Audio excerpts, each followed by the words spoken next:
The Lord be with you. And with your spirit.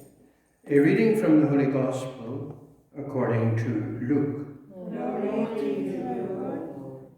There was a prophetess, Anna, daughter of Phanuel of the tribe of Asher. She was of a great age, having lived with her husband 7 years from her virginity, and as a widow till she was 84. She did not depart from the temple, worshipping with fasting and prayer night and day.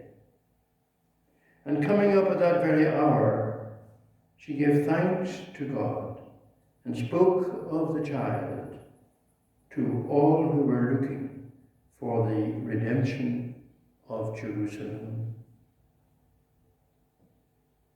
And when they had performed everything according to the law of the Lord, they returned to Galilee, to their own city, Nazareth. And the child grew and became strong, filled with wisdom, and the favor of God was upon him. The Gospel of the Lord. Praise to you, Lord Jesus Christ.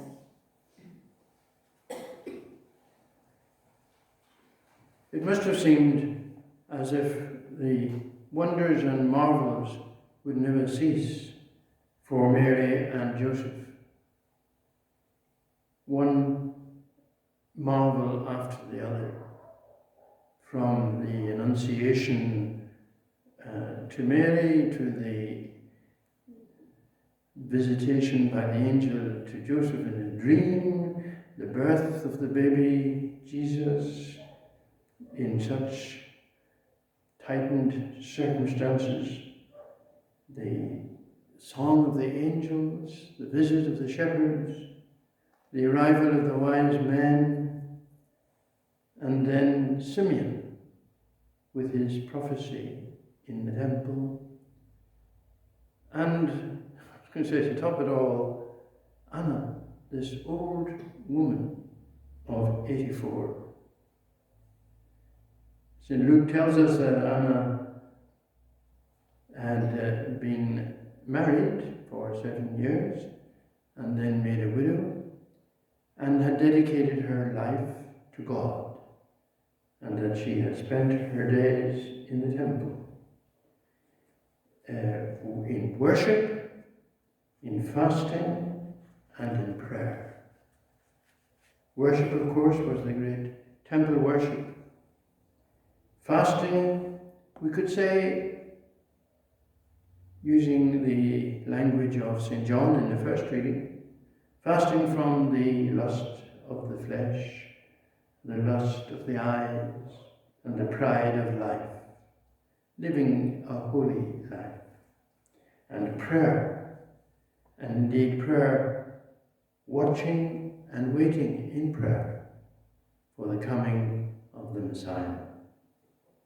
And so her moment of truth arrived, that moment of discernment and the moment of prophecy and the moment that changed the rest of her life.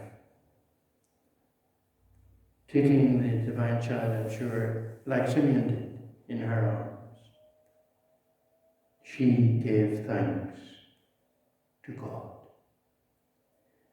And from that moment, her life was changed, because Luke tells us, she then spoke of the child to all who were looking for the redemption of Jerusalem, for all who were looking for the Messiah.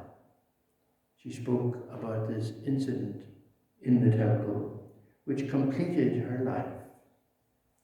And then she disappears from the scriptures.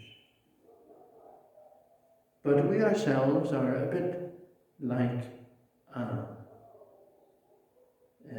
spending our whole life for God in his holy place, in the temple, trying ourselves to be free of these lusts and desires that distract us and the unredeemed world that John warns us about.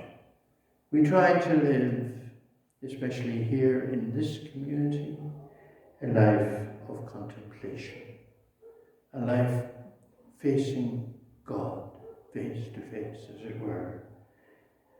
But we are also given an urge and a vocation to speak to all who will listen to us about the child, about the Christ of God, so that the people who come into contact with us, from what we say, and even more importantly, from what we live, will themselves increase in wisdom, age, and grace, as did the boy Jesus.